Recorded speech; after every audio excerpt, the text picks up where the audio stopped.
दोस्तों, 26 नवंबर 2008 का दिन तो आप लोगों में से ज्यादातर को याद ही होगा। अगर नहीं याद है तो मैं याद दिला देता हूं दोस्तों। ये वो दिन है जिस दिन मुंबई में आतंकवादी हमला हुआ था और उन आतंकवादियों में से कसाब जिंदा पकड़ा गया था। ताज होटल नरीमन हाउस में लोगों को गोलियों से भून दिया गया था और एक 160 लोगों से ज्यादा लोगों को आतंकियों ने मार दिया था। लेकिन क्या आपने एक बात पर ध्यान दिया था? हमले के कुछ दिन बाद ही अजीज बर्नी, जो कि एक उर्दू लेखक था, उसने एक किताब लिख भी दी थी और उसका विमोचन भी करवा दिया था। किताब का नाम नाम था आरएसएस की साजिश 26 नवंबर। और विमोचन कौन कर रहा था? दिग्विजय सिंह, कांग्रेस के नेता। ध्यान देना दोस्तों, अभी जांच नहीं हुई थी और महज कुछ ही दिन बीते थे हमले को, लेकिन किताब छाप भी दी और विमोचन भी हो गया। एक बात और ध्यान देने की है दोस्तों, कसाब के साथ जितने भी लोग आए थे, उन सभी के हाथों पर कलावा बंधा हुआ था। कुछ समझ आया दोस्तों? वो तो भला हो तुकाराम ओम्बले जी का, जिन्होंने अपने शरीर पर लगभग 40 गोलियां खाई, लेकिन कसाब को जिंदा पकड़ लिया। नहीं तो कांग्रेस ने हिंदुओं और आरएसएस को आतंकवादी बनाने की पटकथा लिख दी थी। अब दोस्तों, ये सोचो कि पाकिस्तान से आतंकवादी आए, ये साबित हुआ और उनके हाथ पर कलावा बंधा था। अब पाकिस्तान ने इससे पहले तो कभी ऐसा नहीं किया था कि आतंकवादियों को कलावा बंधवा कर भेजा हो, और किताब का विमोचन कांग्रेस के द्वारा किया जा रहा था। यहां समझने वाली बात यह है कि कांग्रेस और पाकिस्तान का यह रिश्ता क्या कहलाता है। मतलब क्या 26 नवंबर हमले में कांग्रेस और पाकिस्तान दोनों? दोस्तों, मैं थोड़ा सा और स्पष्ट कर दूं। 2006 से और 2008 के बीच कई आतंकवादी हमले भारत में हुए, जिनमें समझौता एक्सप्रेस और मालेगांव ब्लास्ट भी शामिल था। इन हमलों में कुछ लोगों को पकड़ा गया। सफदर नागौरी, जो कि सिमी का आतंकवादी था, और उसके साथ दो पाकिस्तानी भी शामिल थे।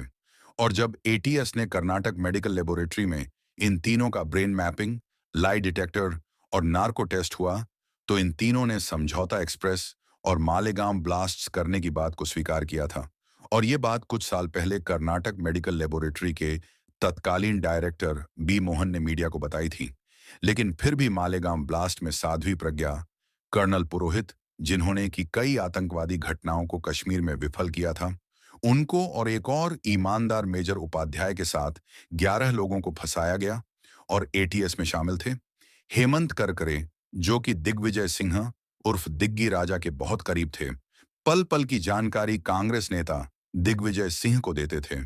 दूसरे शख्स थे मुंबई के कुछ दिन पहले के कमिश्नर परमबीर सिंह।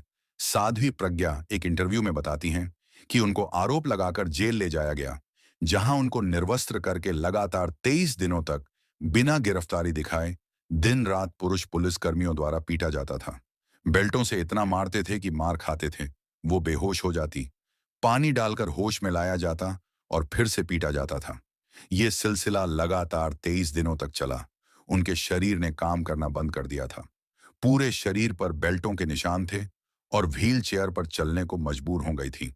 इसी तरफ कर्नल पुरोहित, मेजर उपाध्याय और बाकी सभी को पीटा गया और उनसे कहा गया कि वो आरएसएस सर संघचालक मोहन भागवत, नरेंद्र मोदी और गोरखपुर मठाधीश योगी आदित्यनाथ का नाम लें कि उन्होंने ये ब्लास्ट करवाया है। ये दोनों वही हेमंत करकरे और परमबीर हैं जो 26 नवंबर वाली पटकथा में भी शामिल रहे। परमबीर ने तो महबूब मुजाविर को आरएसएस सर संघचालक मोहन भागवत को गिरफ्तार करके फंसाने का आदेश दिया, लेकिन उसने ये कहते हुए मना कर दिया कि ये काम मैं नहीं कर सकता, क्योंकि कोई सबूत नहीं है। इतना कहने पर महबूब मुजाविर की पूरी लाइफ बर्बाद कर दी गई। तभी कांग्रेस नेता पी चिदम्बरम, सुशील कुमार सिंघे ने इसको भगवा आतंकवाद का नाम दिया।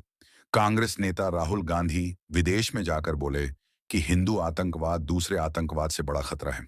मतलब दोस्तों, हिंदुओं को आतंकवादी साबित करने की पूरी साजिश के साथ पटकथा लिखी गई, लेकिन 17 साल में कोर्ट के सामने एक भी सबूत पेश नहीं कर पाए और अभी कुछ दिन पहले ही 31 जुलाई 2025 को कोर्ट से बरी हो गए।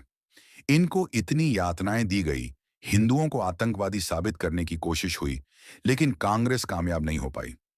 मैं ये नहीं कहता दोस्तों कि मुंबई हमले और मालेगांव ब्लास्ट में पाकिस्तान के साथ साथ कांग्रेस का हाथ था, लेकिन दोस्तों, पाकिस्तान और कांग्रेस का ये रिश्ता क्या कहलाता है?